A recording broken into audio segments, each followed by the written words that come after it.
어머니 류지훈 류바울 선교사입니다. 지금 학원에서 운동을 하고 있는 중입니다.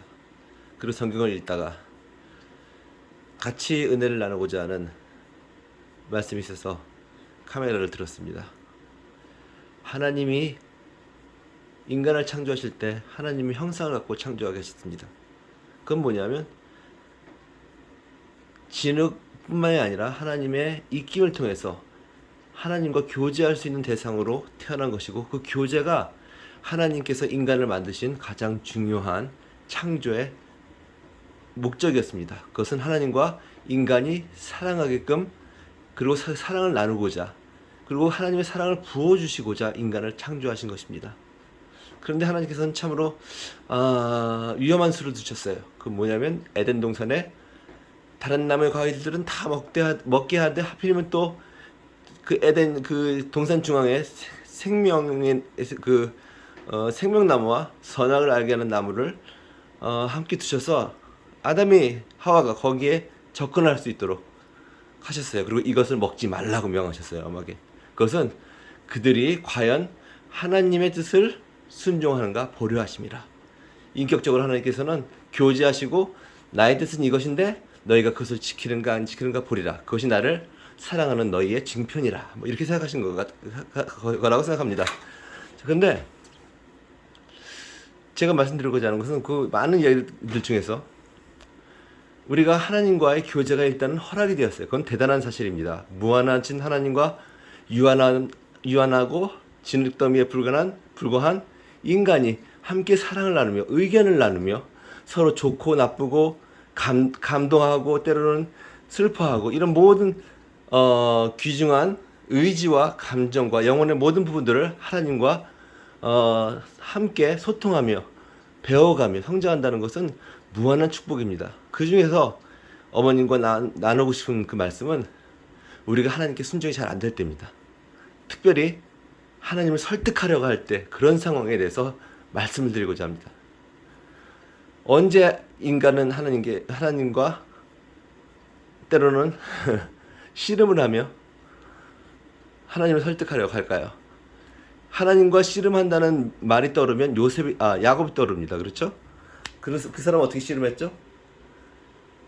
야복강가에서 밤새도록 하나님의 천사, 즉 하나님을 상징하는 그 존재와 씨름하면서 자신의 강구를 절절하게 내놓으면서 결국 하나님의 의지를, 그 천사의 의지를 꺾어서 축복의 대상이라는 고백을 너는 그 이름을 이제 야곱이 아니라 이스라엘로 바꾸고 하나님과 겨루 이긴 자라는 그런 축복을 받게 되었어요. 여기에 대한 여러 가지 얘기했지만 중요한 것은 뭐냐면 이 사람이 하나님과 어떤 논쟁이라기보다는 씨름이라는 것이 뭐냐면 서로의 의견이 일치하지 않는 부분에 대해서 이제 계속해서 이제 다툼이라기보다는 이제 서로 이제 어떤 씨름을 한 거죠. 의지 씨름을 한 거죠. 그 가운데서 이 사람이 하나님의 축복을 받고 그 사람이 결국 주장한 것이 축복의 결과가 되었습니다.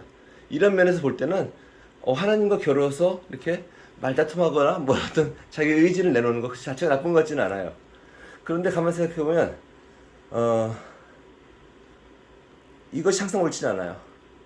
그게 뭐냐면 또 다른 예에서 보면 발람이라는 그 예언자가 있었어요. 사실은 그 사람은 바알의 예언자예요. 그런데 바알의 선지자인데 하나님께서 이 발람에게 말씀을 하셨어요. 그리고 이 사람이 저주하는 사람은 저주를 받고 축복하는 사람도 축복을 받아요. 그러니까 여러 가지로 사람들이 굉장히 영적인 권위를 주는 사람이었는데 이제 그 발람이 거주하는 그 지역 미디안 지역의 이스라엘 사람들이 가나안 땅을 쭉 가로질러서 그 미디안 땅에 다가갔을 때 그 발락이라는 왕이 그 발람을 시켜서 이스라엘 백성들을 저주하게 합니다. 그리고 네가 저주만 한다면 우리가 막대한 재산과 더불어서 정치적인 지위까지 너에게 주겠다고 축복을 약속했어요. 물질적인 축복을 약속해 주셨어요. 그때 발람이 하나님께 여쭤봤더니 뭐라고 하셨죠? 가지 말라 하셨어요. 그런데 왕이 사람을 또 보냈어요. 이번에는 이 발람이 안 가겠다는데 왜 그러냐. 하지만 한 번 더 물어볼게. 여기에 중요한 힌트가 있어요. 하나님과 이제 씨름하기 시작한 거예요. 하나님 비록 가지 말라고 하셨는데 이론적으로 보면 제가 생각하기에는 하나님도 그렇게 생각하지 않으십니까? 이게 뭐가 나쁩니까? 하고 하나님과 설전을 벌이기 시작하는 거예요. 여기서 하나님께서는 이 사람의 의지대로 가게 놔두세요. 그러고 나서 나중에 이제 당나귀를 통해서 나중에 이제 실제 그 예언의 상황 가운데서 하나님의 의지를 뚜렷하게 나타났어요. 자, 이럴 때 보면 야곱은 자신의 의지와를 통해서 하나님과 씨름을 해서 이겼고, 발람은 저주를 받고 나중에는 여호수아의 손에 의해서 비참하게 죽어요. 이 미디안의 왕들과 함께.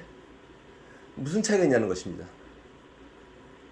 야곱은 자신의 생명과 자신의 자녀들과 12자녀들이나 되죠. 부인들과 그 전 재산을 위해서 기도했을 거예요. 분명히 맞죠. 그런데 제가 예상하기에는 또 하나의 야곱의 중요한 그 하나님과의 설전의 중심에는 하나님의 약속이 있었습니다. 그것은 뭐냐면 그 베델에서 돌베개를 베고 잘 때 하나님께서 약속하시기를 내가 너를 이 땅에 다시 돌아오게 하겠고 그동안 내가 전혀 너를 떠나지 아니하겠다라고 약속하셨단 말입니다. 그런데 여기서 이 중요한 교양으로 돌아오는 그 명예스럽고 영광스러운 상황 가운데 형이 400명의 칼을 찬 군사들과 함께 자기에게 날선 감정의 고를 갖고 있는 형이 오는 거예요. 그러니까 이게 말이 안 되는 겁니다. 하나님, 이러다가는 하나님의 약속도 무너지고 저희 생명과 저희 가족도 다 무너지고 모든 게 끝장입니다. 하나님, 약속하신 분이 신실하신 분이시니 하나님의 이름을 위해서라도 약속을 지키셔야 되지 않겠습니까? 저로 하여금 성공해서 번영해서 돌아오고 내가 너를 떠나지 않겠다고 말씀하셨습니다. 그 말씀 맞습니다. 저를 떠나지 아니하셨고 여기까지 왔는데 여기서 죽으면 죽은 자가 어떻게 하나님을 찬양할 수 있으리까? 하나님의 약속을 걸고 하나님의 신실하심을 걸고 자기가 기도해야 될 것들을 알았던 사람이에요. 그렇기 때문에 이 사람의 기도는 끝끝내 그분의 영광을 위해서 들으신 바가 되었어요. 또 하나님과 악유한 사람은 항상 순종한 사람이었지만 아브라함 같은 경우도 있죠. 소돔성이 멸망할 때 마땅히 멸망할 성이지만 하나님 100명만, 50명만, 30명만 수차례 가서 하나님을 귀찮게 합니다. 그러나 그 하나님과의 하나의 어떤 그 주장에 대한 그 시점에 대한 차이죠. 근데 그 중심에는 뭐가 있었습니까? 하나님은 공의로우신 분이 아니고 인자하시고 죄를 사하여 주시는 분이 아니십니까? 단 10명만 있어도 하나님 살려주셔야 되지 않겠습니까?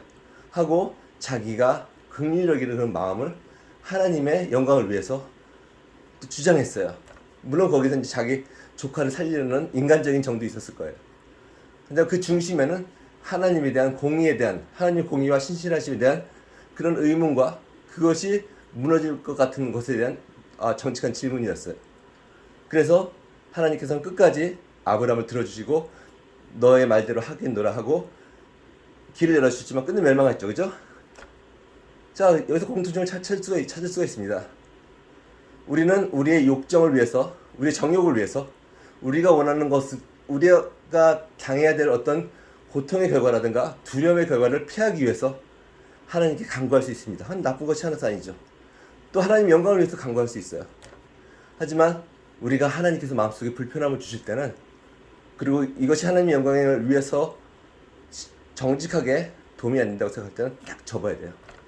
그걸 갖고 질질 끌면 발람의 결과가 나타날 수 있습니다. 하나님께서 가게 하세요. 그리고 인생의 실직을 통해서 또한 또 다른 환경의 어떤 어려움을 통해서 또 아니면 친절하게 또 다른 방법, 하나님은 여러 가지 방법이 있으시니까요.